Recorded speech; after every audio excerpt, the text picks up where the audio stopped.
শেখ হামিদুল্লাহ সাহেব খুব বেশি গুরুত্বপূর্ণ কথা বলেছেন। আলেমদেরকে আগামী দিনে জাতির নেতৃত্ব দিতে হবে।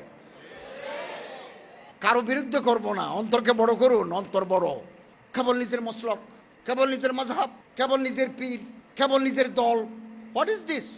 ইট is a quite narrowness. Our heart must be broaden. নবী সাল্লাল্লাহু আলাইহি সাল্লামের আদর্শের প্রকৃত অনুসারী হতে হলে শুধুমাত্র ওয়াজ ও নসিহতের মধ্যে নিজেদেরকে সীমিত না রেখে আমাদেরকে উম্মাহর জন্য উপকারী শত সহস্র প্রজেক্ট হাতে নিতে হবে। এদেশে মানুষের সকল বিপদে, এ বিশ্বের মানুষের সকল সংকটে ওলামা ইকরামকে এগিয়ে আসতে হবে, নেতৃত্ব দিতে হবে। আজ পরিবেশ বিপর্যস্ত হচ্ছে, আমাদের মুখে কেন কথা নেই? কেন আমরা আজ মানুষের অধিকার নিয়ে সোচ্চার নই? কেন আজ আমরা দারিদ্র্য বিমোচনের জন্য সোচ্চার নই? কোন প্রাকৃতিক দুর্যোগে কেন সবার আগে আমরা ছুটে যাই না? এদেশের মানুষ আলেমদেরকে যতটা বিশ্বাস করে আর কাউকে সেটা করে না। অতএব আমাদের সম্ভাবনার জায়গাগুলোকে ব্যবহার করতে হবে। এই বিষয়ে আলোচনা করলে অনেক তরুণ আলেমরা, অনেক ইমামরা আমাদেরকে বলে, ভাই আমাদেরকে ফান্ড দেন, আমরা কিছু করি। এটা হলো শয়তানের সবচেয়ে বড় ধোঁকা।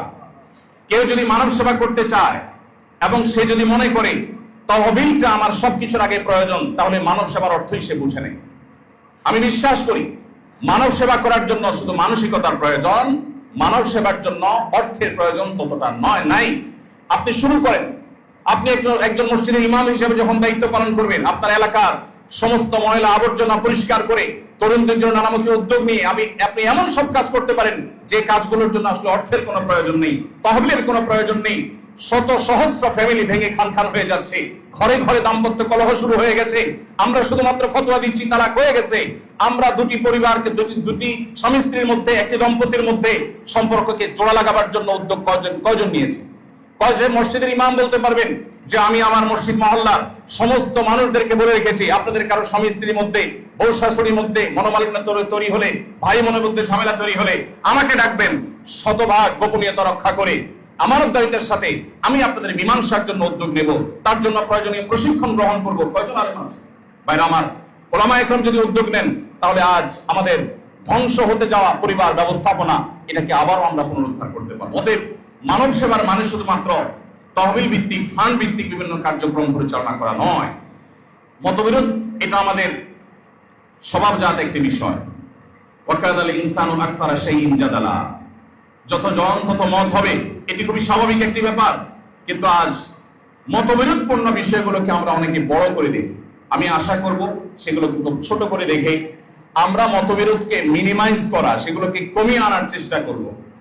ডক্টর খন্দকার আব্দুল্লাহ জাহাঙ্গীর রাহমাহুল্লাহ একটি কথা বলতেন, আমি উম্মার এই বিশাল জনগোষ্ঠীকে ঐক্যবদ্ধ করার মতো শক্তি সামর্থ্য রাখি না, কিন্তু একটা শক্তি, একটি সামর্থ্য আল্লাহ আমাকে দিয়েছেন, সেটি হলো বিভক্ত এই উম্মাকে আরো বেশি বিভক্তির দিকে যেন না নিয়ে যাই। অন্তত উম্মার বাড়িতে আগুন লাগা এই ভয়াবহ পরিস্থিতিতে যেন নতুন করে আবার ঘি না ঢালি, নিজেকে যেন নিবৃত রাখি, যে উম্মার বিভক্তির ক্ষেত্রে যেন আমার কোনো ভূমিকা না থাকে।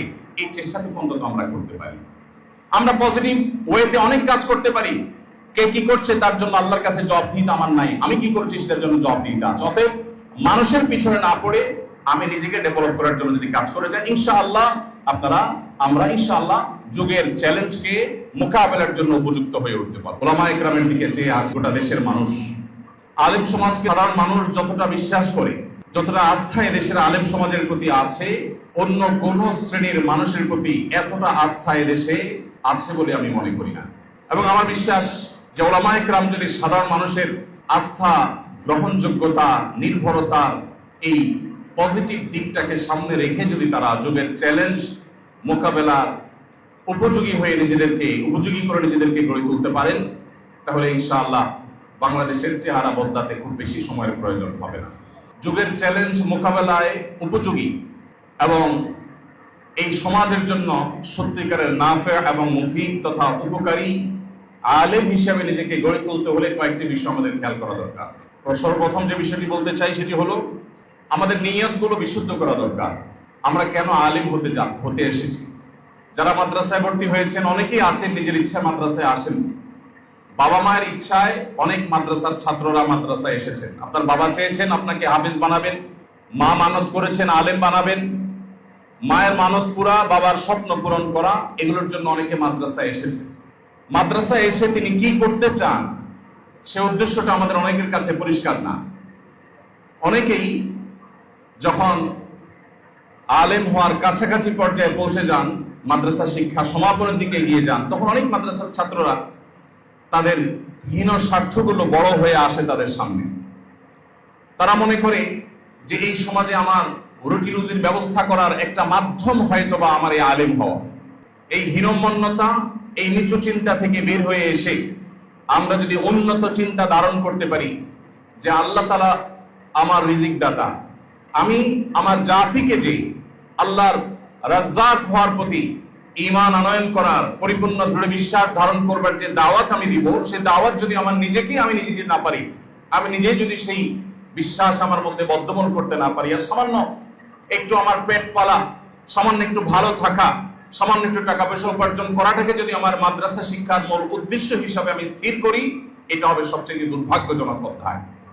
এজন্য এদেশ এবং গোটা বিশ্ব মানবতাকে যদি আপনি সেবা দিতে চান, নবী রাসূলদের সত্যিকারের ওয়ারিসের ভূমিকায় যদি আপনি অবতীর্ণ হতে চান, সবকিছুর আগে আপনার নিয়তকে খালেজ করতে হবে। সকল প্রকার নিচুতা, সকল প্রকার তুচ্ছ চিন্তা, সকল প্রকার সাধারণ চিন্তার ঊর্ধ্বে উঠে আমাদেরকে আল্লাহ রাব্বুল আলামিনের সন্তুষ্টি, আল্লাহর দ্বীনকে সার্ভ করার মানসিকতা আমাদের মধ্যে থাকতে হবে। অতএব আমি সর্বপ্রথম আপনাদেরকে অনুরোধ করব, আজকাল বিশেষ করে মাদ্রাসার ছাত্ররা মেশকাত দাওরা বা উপরের দিকে যখন তারা পড়াশোনা করে ফাজিল কামিল এই যখন চলে আসে, এই পর্যায়ে এসে অনেক ছাত্ররা আছে যে তারা কিভাবে ভাইরাল হবে, কিভাবে পরিচিত হবে, কিভাবে প্রসিদ্ধি অর্জন করবে, কিভাবে তারা লাইমলাইটে আসবে, সেজন্য তারা কসরত করতে থাকে। একটি আয়াত আমাদের সামনে সবসময় থাকা দরকার। আল্লাহ রাব্বুল আলামিন বলেছেন, আম্মা যাবাদু ফায়াযহাবু জুফাআ ওয়া আম্মা মা ইয়ানফাউন নাস ফায়ামকুতু ফিল আরদ। আমি যদি উম্মার জন্য নিজেকে উপকারী হিসাবে, যোগ্য হিসাবে গড়ে তুলি, আমার পরিচিতি, প্রসিদ্ধি, প্রতিষ্ঠিত হওয়ার যখন যতটুকু প্রয়োজন হবে তখন আসমান ওয়ালা করে দিবেন ইনশাআল্লাহ। নিজে নিজে আমি লাইমলাইটে আসার প্রচেষ্টা এবং এটার মধ্যে ডুবে থাকা, এটা আমাদের ইখলাস, এটা আমাদের নিষ্ঠার পরিপন্থী কাজ। অতএব আমাদের নিয়তগুলোকে সবকিছুর আগে খারিজ করতে হবে। মতবিরোধ এটা আমাদের স্বভাবজাত একটি বিষয়।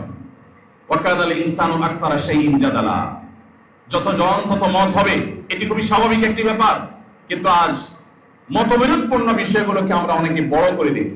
আমি আশা করব সেগুলো খুব ছোট করে দেখে আমরা মতবিরোধকে মিনিমাইজ করা, সেগুলোকে কমিয়ে আনার চেষ্টা করব। ডক্টর খন্দকার আব্দুল্লাহ জাহাঙ্গীর রাহমাহুল্লাহ একটি কথা বলতেন, আমি উম্মার এই বিশাল জনগোষ্ঠীকে ঐক্যবদ্ধ করার মতো শক্তি সামর্থ্য রাখি না, কিন্তু একটা শক্তি, একটি সামর্থ্য আল্লাহ আমাকে দিয়েছেন, সেটি হলো বিভক্ত এই উম্মাকে আরো বেশি বিভক্তির দিকে যেন না নিয়ে যাই। অন্তত উম্মার বাড়িতে আগুন লাগা এই ভয়াবহ পরিস্থিতিতে যেন নতুন করে আবার ঘি না ঢালি, নিজেকে যেন নিবৃত রাখি, যে উম্মার বিভক্তির ক্ষেত্রে যেন আমার কোনো ভূমিকা না থাকে। এই চেষ্টাটুকু অন্তত আমরা করতে পারি। আমরা পজিটিভ ওয়েতে অনেক কাজ করতে পারি। কে কি করছে তার জন্য আল্লাহর কাছে জবাবদিহিতা আমার নাই, আমি কি করছি সেটার জন্য জবাবদিহিতা আছে। অতএব মানুষের পিছনে না পড়ে আমি নিজেকে ডেভেলপ করার জন্য যদি কাজ করে যাই, ইনশাআল্লাহ আমরা ইনশাআল্লাহ যুগের চ্যালেঞ্জকে মোকাবেলার জন্য উপযুক্ত হয়ে উঠতে পারব। আস-সুন্নাহ ফাউন্ডেশন, উম্মার স্বার্থে সুন্নাহর সাথে।